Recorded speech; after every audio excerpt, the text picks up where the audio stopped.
Bien-aimés du Seigneur, la colère est une émotion humaine naturelle, mais elle peut facilement nous entraîner sur un chemin destructeur si elle n'est pas maîtrisée. La Bible nous offre des enseignements précieux sur la manière de gérer notre colère avec sagesse et discernement. Aujourd'hui, nous allons explorer 30 versets puissants qui nous guideront dans la gestion de cette émotion. Que ces passages nous inspirent à répondre avec amour, plutôt qu'avec rage.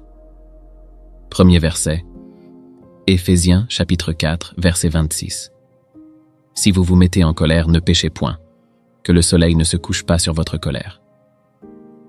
Ce verset nous rappelle que la colère en soi n'est pas un péché, mais il nous met en garde contre le danger de laisser notre colère se prolonger et nous mener à des actions malveillantes.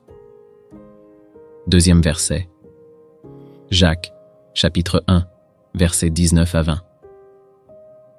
Sachez-le, mes frères bien-aimés, que chaque homme soit prompt à écouter, lent à parler, lent à se fâcher, car la colère de l'homme n'accomplit pas la justice de Dieu.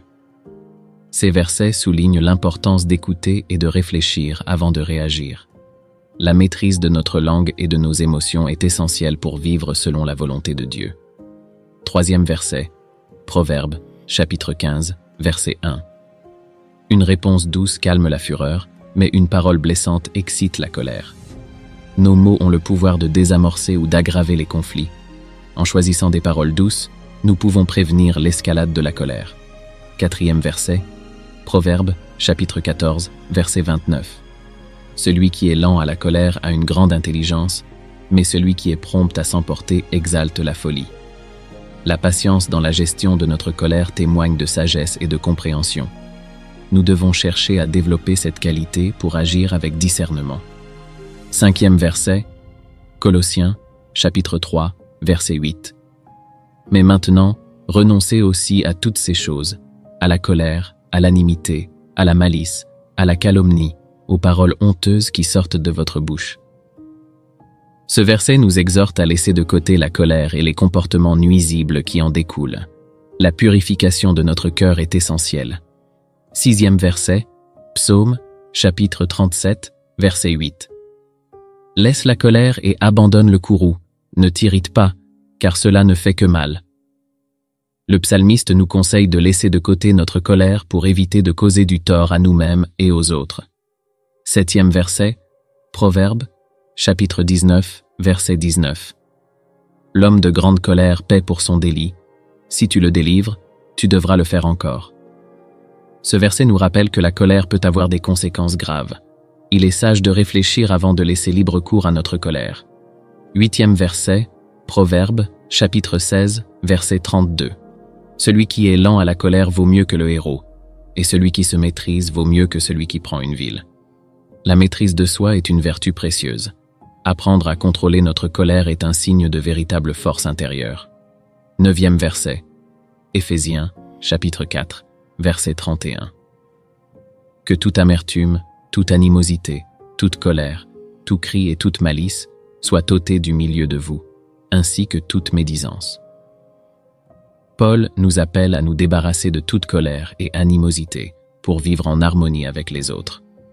Dixième verset, Proverbes, chapitre 22, verset 24. Ne te lie pas d'amitié avec un homme coléreux et ne va pas avec un homme violent. La colère est contagieuse. S'entourer de personnes maîtrisées nous aide à garder notre calme et notre sérénité.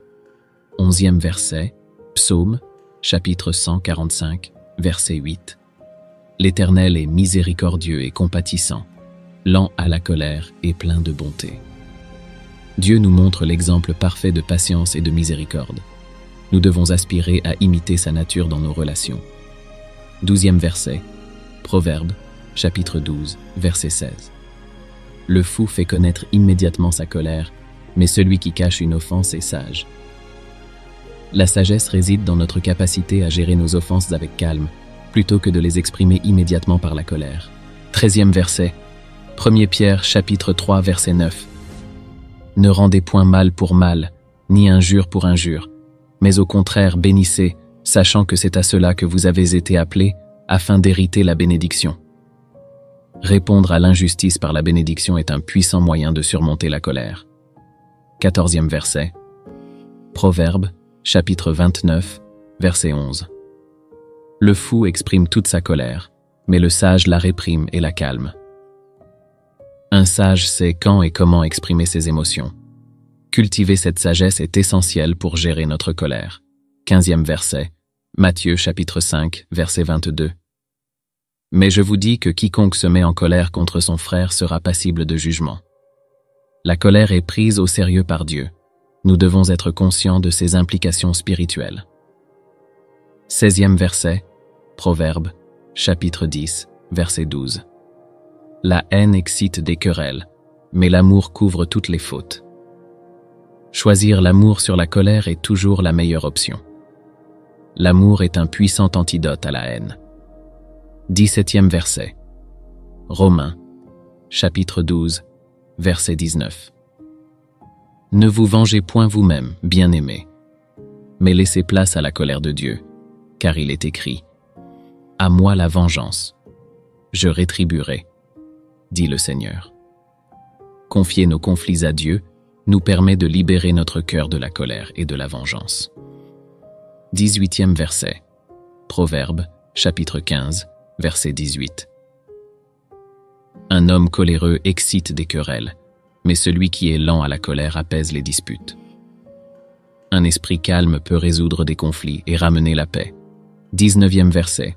2 Timothée, chapitre 2, versets 24 à 25. Il faut que le serviteur du Seigneur ne contende point, mais qu'il soit doux envers tous, capable d'enseigner, patient à souffrir. La patience et la douceur sont des qualités importantes pour éviter la colère. 20e verset.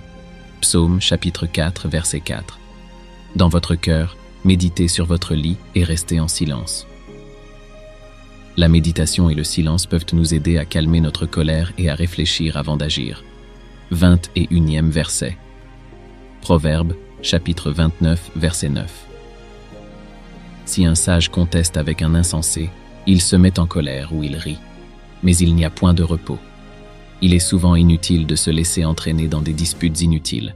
Choisissons de garder la paix. 22e verset. Romains, chapitre 14, verset 19. Ainsi donc, cherchons ce qui contribue à la paix et à l'édification mutuelle. Cultiver la paix est une responsabilité que nous avons envers les autres. 23e verset. Proverbe, chapitre 16, verset 24. Les paroles douces sont un rayon de miel, une douceur pour l'âme et une santé pour les os. Les paroles apaisantes sont un remède pour les conflits et les colères. 24e verset. Psaume, chapitre 103, verset 8. L'Éternel est miséricordieux et plein de compassion, lent à la colère et riche en bonté. L'exemple de la miséricorde divine doit nous encourager à faire preuve de patience dans nos propres vies. 25e verset. Proverbe, chapitre 25, verset 28. Celui qui n'est pas maître de lui-même est comme une ville forcée, sans muraille. La maîtrise de soi est cruciale pour vivre en paix. Sans cela, nous sommes vulnérables à la colère. 26e verset. Matthieu, chapitre 6, verset 14. Si vous pardonnez aux hommes leurs offenses, votre Père céleste vous pardonnera aussi. Le pardon est une clé pour gérer notre colère. En choisissant de pardonner, nous libérons notre cœur et apaisons notre esprit. 27e verset. Proverbe, chapitre 30, verset 33. Car en battant le lait, on en obtient de la crème. En frappant le nez, on en obtient du sang. Et en excitant la colère, on obtient des querelles. Ce verset nous avertit que nos actions peuvent avoir des conséquences. Éveiller la colère ne mène qu'à des conflits. 28e verset. Ésaïe, chapitre 54, verset 10. Quand même les montagnes s'éloigneraient et les collines chancelleraient, ma bonté ne s'éloignera pas de toi, et mon alliance de paix ne chancellera pas, dit l'Éternel, qui a compassion de toi. La fidélité de Dieu nous rappelle que même au milieu de la colère, sa paix et sa bonté demeurent. 29e verset. Proverbe, chapitre 11, verset 17. L'homme bienveillant fait du bien à son âme, mais l'homme cruel trouble la sienne. Agir avec bonté même quand nous sommes en colère, nourrit notre âme et nous rapproche de la paix intérieure. 30e verset, 1 Jean, chapitre 4, verset 20.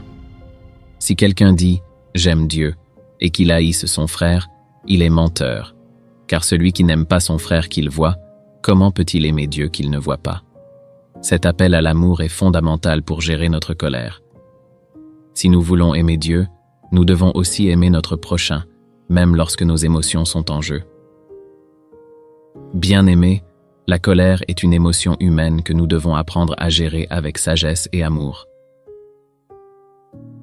Les versets que nous avons explorés aujourd'hui nous offrent des conseils pratiques et spirituels pour surmonter cette émotion.